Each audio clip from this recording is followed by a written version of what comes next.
Hi there mga beloved kong soulmates. Kamusta po kayong lahat? Nandito naman po yung lingkod Renzo Tarot Channel para bigyan kayo ng isang soulful and meaningful na tarot reading dito lamang po sa inyong lagi na abangan. Sinusumi pa yan ang pinakamahal na Renzo Tarot Channel. Mega shoutout po sa lahat ng ating soulmates na lagi nanonood at nakasubaybay. Lalong-lalo na sa ating mga soulmates na masisipag na overseas Filipino workers or OFWs na laging nanonood, nagbibigay na nakakataba sa puso ng komento. Maraming salamat po. Nasa naman pong panig ng mundo kayo nanonood ngayon. Maraming salamat. Mag-iingat po kayo lagi. And kapag bago po kayo sa ating channel, please don't forget to subscribe. At kapag nagustuhan niyo pong reading natin ngayon, huwag niyo pong kalimutang mag-comment. Nagbabasa at nagre-reply po ako sa mga comments. And of course, please do like, share na rin po nito ang ating video para mas malayo at mas marami pong maabot ang ating reading ngayon. Okay? Ang ating pong reading ngayon isang timeless reading para sa ating mga pinakamahal na nasa sign ng Aries. Sige, Aries, para sa inyo to. Pag sinabi po nating timeless reading, ay no pressure at all. Kahit kailan nyo po mapanood ang video na to, bukas, next week, next month, next year, ibig sabihin po ay it's the universe perfect timing. Ibig sabihin, para sa inyo ang energy ng reading na to. Sige? Kamusta po ang lahat? I hope you're okay. I hope you're healthy, safe, and of course, happy. I hope you're doing great sa mga oras na ito. Sige, wag na natin pampatagalin pa. Timeless reading mo, Aries. Kunin na natin yung isa pong baraha. Spirit Universe, Spirit Guides, Angels, Ancestors, bigyan niyo po kami ng 10 baraha para sa aming timeless reading, para sa aming mga pinakamahal na nasa sign ng Aries. 10 cards, please. Ayun, meron na po tayong nahulog na isa. Again, kapag bago po kayo sa ating channel at medyo napapansin niyo na parang bakit ang gulo ko mag-shuffle, yes, ganyan po talaga ako mag-shuffle from the very start. Medyo magulo, pero dyan po ako komportable, dyan po ako kumpiyansa, and of course, dyan tayo nakakakuha ng magagandang cards kung saan nakaka-resonate po ang karamihan ng ating mga viewers. Okay? Mga soulmates kong minamahal. Okay, meron na po tayong 3 cards para sa inyo, Aries, sa inyong timeless reading. Let's continue. Spirit Universe, Spirit Guides, Angels, Ancestors. Bigyan niyo po kami ng 7 cards for Aries, Spirit Universe, Spirit Guides, Angels, Ancestors. 7 cards please for Aries. Aries. Kamusta kayo mga Aries? Are you still okay? Lumalaban? Okay. 4. Spirit. Yun. Nagpakita po na isa, balik natin. Pero may 2 po na nahulog na hindi natin nakita. 5, 6, okay? 4 na lang. Ito po, nagpakita, balik natin. Spirit Universe, Spirit Guides, Angels, Ancestors. Last 4 cards please for Aries. Spirit Universe, Spirit Guides, Angels. Ito, may nahulog po. 3 na lang. Last 3 cards please for Aries. 3 baraha pa po para sa aming timeless reading for Aries. Kung may mga Aries na nanonood kayo, please stay tuned. Huwag kayong aalis. Sa konting sandali na lang to. 2 pa. Spirit Universe, Spirit Guides, Angels, Ancestors. Last 2 cards please for our timeless reading for Aries. Ayan. And last 1. Spirit Universe, Spirit Guides, Angels, Ancestors for Aries. Last 1 card please for Aries. Ayun. Tumalo na po. Okay. Aries, kompleto na yung 10 baraha. Huwag na natin pagpatagalin pa. Ayusin lang natin ito. I know that you're so excited like me. Excited ang lahat ng Aries. Okay. Let's begin your opening card with the Queen of Swords.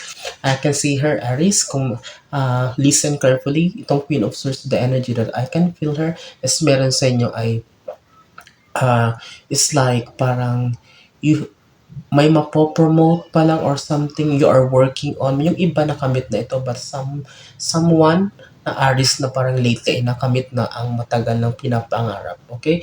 It's because I can see here this Queen of Swords is an elevation in terms of big milestone. Napakatagal mong bagay na pinaglaan ng panahon ito, nilaban ito, but here you are. Kumbaga, abot kamay mo na. Okay? Mag-comment nga kayo, Aries, kapag nakamit na ito or na-achieve nyo na ito lately at ma-achieve pa lang. To those who didn't achieve it yet, parang hindi pa nakakamit ito, congratulations. The energy that I can feel here is ito. Ayun, hawak kamay mo na. You will be commanding. Ikaw naman ang parang magli-lead. Ikaw naman ang magko-command to the sense na kasi parang bibigyan ka ng chance na ipakita naman ang iyong galing. This is Queen of Swords, Aries. Congratulations. You are skillful enough. That's why hinog na hinog ka na para naman ikaw naman ang mamayani or para ikaw naman ang mag-lead ng isang troop, ng isang group, or whatsoever, any kind of thing na related sa pagmamanage or leadership. Okay? Pangalawa, Aries. Oh, talagang the full card. Okay, Aries, mag-comment niya kayo. Talagang super happy. You are in a state of happiness as of now. Parang bawing-bawi ito sa mga late time, parang sa mga past time, sorry, na mga naranasan mo na puro pressure, puro hirap, puro pagod, dissatisfaction and happiness, sadness. But this full card is representing that you're oozing with too much confidence as of now. Look at the sun, and the background color is the color yellow, the color of joy. It means that you are now enjoying. And sa iba dyan na Aries na hindi pa nag-enjoy, please do your part na mag-enjoy naman. Kasi wag mong uguhuli ng oras mo, panahon mo sa mga walang kwentang bagay. Go out of your room, go out of your comfort zone. And it's the best time para naman i-enjoy yung sarili. Bigyan daw ng time para magliwaliw. At least it's the best time for yourself to recharge after all the busy time, busy schedule na yung inubos, talaga nag-drain sa'yo ng energy mo for the past time. These full cards represents enjoying life to the fullest, or making yourself enjoy to the best that you can. Okay? Wow. Pangatlo, Two of Cups, partnership. I can see partnership here. I can see collaboration, cooperation. Aris, maybe some of you are working with someone. Actually, yung iba sa inyo parang nakikita ko dito ay nag-workout na, parang mga nakaraang buwan, past 3 months ago. Yung iba ngayon palang wino-workout, nilalatag na lahat ng papers or lahat ng plano, ready ka na para sa collaboration na to. Maybe some of you, kung may mga Aris dyan na working on something, collaboration. I can see like digital platforms also, parang content creator din. This is the best time na parang makipag-collaborate ka for a more productive, para mas lumago yung channel mo o kung ano man yung platform na yan, para mas makilala. Kasi kapag sometimes, even though how good or how great we are, kapag feeling natin sobrang galing natin but still parang hindi umuusad, it's because we keep it in ourselves. Sometimes we need the help of others. Kailangan din natin ng tulong ng ibang tao. That's why I can see partnership here, pagtutulungan, or maybe the universe will be sending new set of people of network for you para makilala mo, or para at least makahalubilo mo at makakakuha ka naman, matututo ka ng mga bagong ideas, new ventures, or new options, new opportunities that will arise for you, Aris. Okay? Wow. I hope nasusundan natin. Pang-apat. Ten of Swords. Okay, Ten of Swords, Aries, there are some of you na drained as of the moment. Or yung iba dito, actually, this is a flashback na lang. Parang ito yung pinagtaanan nyo nitong nakaraang panahon. Drain na drain, it's because siguro naubos yung energy nyo. Siguro meron ka talagang malaking milestone na nilaanan ng time and energy mo, na kung saan talagang naubos ka, na drain ka. But sulit naman ito, because sabi ko nga, with the first card, the Queen of Swords, yung iba, nagbunga ito ng maganda, or yung iba magbubunga pa lang, makakamit pa lang din sa mga darating na panahon. Okay, this Ten of Swords is a flashback of your hard work, ng sipag mo. Flashback ito na pinakita dito na although na drain ka, but hindi masasayang ang lahat ng paghihirap nito. Hindi masasayang ang lahat ng pagod mo nito, because magbubunga nga ito ng maganda. Okay, nature natin yan na tao na mapapagod sa pagkatao lang tayo. But all in all, ang kagandahan ay naubos naman ang energy natin. Isang bagay na makabuluhan, or talagang inaasahan natin na malaki ang maitutulong or ang magiging value nito sa buhay natin. Okay, Aris? Congratulations for your fifth card. Oh, look at that. Okay, kung yung 10, ngayon 9 of Swords, talagang pinapakita talaga ng mga barahan, even the universe is telling you that Aries, talagang lately, meron talagang napakalaking bagay na nag-drain sa'yo. Talagang to the point na hindi ka makatulog ng maayos. Naapektuhan na yung sleep pattern mo, hindi ka na, wala na sa tamang oras, wala na sa balance ang pagtulog mo. It's because you're focusing, you're investing your time and energy with this thing. Sabi ko nga, hindi naman masasayang lahat ng ito, sapagkat nagbunga naman ito ng maganda. Tama ba ako, Aris? Meron sa inyo ay nanalo, pumasa, or whatsoever, na nakuha ang deal, or whatsoever, that big thing na talagang inubusan mo ng time, aksayahan mo ng panahon, dugo, pawis ang binuhos mo dito. Kaya ito, Nine of Swords, talagang hindi ka pinatulog ng bagay na to. But don't you worry because kung ano man yan, it will bear fruit ng malaki na talagang it will make you happy with the full card. Kung hindi mo pa man nakamit, I am assuring you, Aris, panghawakan mo, magbubunga at talagang makakamit mo ito. Magsasucceed ito kung ano man yung bagay na yan. Okay? But talagang kasama, hindi naman pwedeng hindi tayo mapagod. Kaya nga, kung petex-petex lang tayo, hindi naman tayo magsasucceed. Kaya kasama itong mga sleepless nights sa sinakripisyo mo. That's why, hindi lahat, I am telling you, ah, hindi masasayang ang lahat ng pagpapagal mo or paghihirap mo, lalong-lalo nito sa mga gabing nagpuyat ka, hindi ka makatulog just for that thing to happen or to materialize. Okay? Aris, punta na tayo sa ating second row pang anim mong baraha. Ay, look at that. Sabi ko sa inyo eh. Uh, Four of Wands, there's a celebration. There's some Aries expect in terms of love life or partnership, kung you're in a relationship, expect a bloom or a blossoming relationship. There will be no misunderstanding. Look at that. Four of Wands represents happiness. It's because siguro, actually, ito yung partner mo. Lumabas din, di ba, yung partner, yung Two of Cups, ibig sabihin, yung partner mo talagang click kayo or talagang perfect match kayo. That's why both of you will be celebrating. Um, hindi lang ikaw ang magse-celebrate ng isang bagay na yan, but even your partner, even your husband or wife, or kung sino man yung kasama katuwang mo sa buhay, you will be celebrating, hindi mo susuluhin ang achievement na to or ang milestone na to with this Four of Wands. It represents that talagang there will be a celebration for you, Aries. Panghawakan mo to, and I'm so happy because you truly deserve this thing. Okay? Okay, Aris, let's continue with your 7 card. Tingnan natin. Napakagandang reading nito. Oh, look at that. This is the Knight of Pentacles. So, may isang big milestone ka na ma-unlock. New chapter in your life, Aris. It involves in relation with money. Look at that pentacle.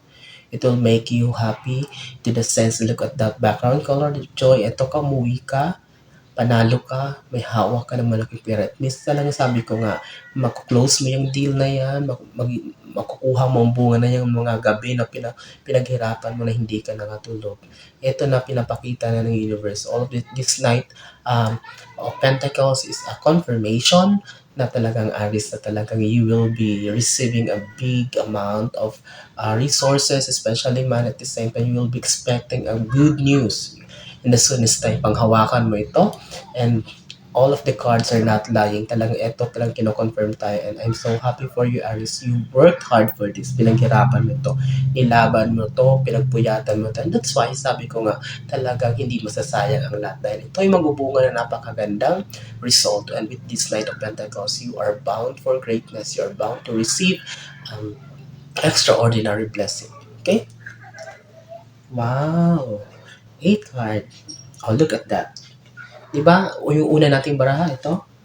Queen of Swords, and here, look at the King of Swords. Sabi ko nga, talagang you need partnership. Hindi lang basta ikaw ang magiging masaya dito. If you really want that thing na talagang mag-work para sa'yo, you need also partner. Kailangan mo din na makipag-collaborate. Sabi ko nga, collaboration lumabas, di ba? Yung, makatapat pa sila. Tingnan mo ito, ng Two of Cups, magkatapat sila. So, it means na talagang isa din sa magiging lucky charm mo or isa din sa magbibigay sa iyo ng swerte, itong mga taong makaka-partner mo or makakatulong mo, makakatuwang mo sa isang malaking bagay na ito na wino-work out mo. Okay? Maybe you are underestimating their skills, their talent, but hindi mo alam sila pala yung magdadala ng swerte sa iyo. Okay? Because you have observed that for the past time when you are working on your own, parang although there are some result, but parang mabagal. But ngayon, ma-observe mo, kapag nakipag-collaborate ka o nakipag-partnership ka with the right person or talagang with the right kind of people na makikilala mo, and it will not only double, but it will triple your luck at the same time. Both of you and all of you will be so happy. Okay? Then, 9th card, Aries. Oh, look at that. Lumabas kanina ang Four of Wands, and here, the Ten of Cups. Talagang there will be a big celebration. Congratulations. Ano pang card ang hihingi natin, Aris, para ma-confirm na talagang napakaswerte mo? Look at that Ten of Cups. Hindi lang ikaw, look at the children, your family members, the people around you will be celebrating also with this big success na matatamasa mo. Whether you like it or not, ihanda mo na ang sarili mo, Aries. Kung ano man yung minamanifest mo, kung ano man yung wini-wish mo for a long time you're working on, it will yield a positive result in the soonest time. Don't give up. Malapit na ito. Malinaw ang sinasabi ng mga baraha. Malinaw ang naisip parating universe para sa'yo that Aries, you are bound, sabi ko nga, you are bound to receive. It's like extraordinary amount of blessings. It's because you truly deserve this. Deserve mo ito. Hindi ka pwedeng questionin dito. Walang sino man ang mag-question dito kung matanggap mo ito. It's because, sabi ko nga, iba lumabas yung 9th and 10 of Swords. Grabe yung sinakripisyo mo dito. Pinagpuyatan mo ito. Hindi ka makatulog. Dugot pawis ang inalay mo dito. That's why it will bear fruit, a very positive result, and walang sino man ang mag-question. And because you will be celebrating in the soonest time, congratulations, Aries. Okay? Tapusin natin tong napakaganda mong reading with the 10th and last card. Oh, look at that. Six of Pentacles. Kasabay nito, nakamit mo man to, makakamit pa lang, or makakamit na the soonest, huwag kakalimutan. Even as of now, to at least share, do your part in giving small amount of blessings to others. Meron man o wala, dumating man o hindi, you need to do your part by sharing. Look at that, your resources that what you have. Maybe wala ka man, drain ka man in finances, at least other things, sa ibang paraan makakatulong ka. Like your time, your presence, or whatsoever, your effort, it will means a lot for the people that needs your help. Okay, Aries? But I know it will not be a question for you kasi talagang nature mo din ang pagiging matulagin. But I am telling you, if you continue this virtue na pagiging matulungin sa iba, pag-share ng meron ka, o kung ano man ang kakaunti na meron ka, it will be the one of the most important factor, o is ito sa pinaka magiging malaking maiambag para mas lalong mabilis na dumating sa iyo itong mga minimanifest mo, o kung ano man itong mga wini-wish mo. It's because you have the heart of being a giver or having a compassionate heart. Okay? And that's it. It was a very beautiful reading natin pinagsamahan, Aries. I'm praying na maraming nasa sign ng Aries ang mga kapatid nito. And kapag bago pa kayo sa ating channel at nagustuhan niyo po ang ating reading ngayon, please don't hesitate to subscribe, mag-comment po kayo, and of course, do like and share po ang ating video sa mga kilala nyo, kaibigan nyo na mahilig rin sa tarot reading. Maraming salamat sa inyong walang sawang tiwala, support at pagmamahal sa inyong lingkod, Renzo Tarot Channel. Nasaan man kayo ngayon naroroon, ano man ginagawa nyo, pinakamahal kong soulmates, mag-iingat kayo lagi hanggang susunod nating pagsasama. God bless us all.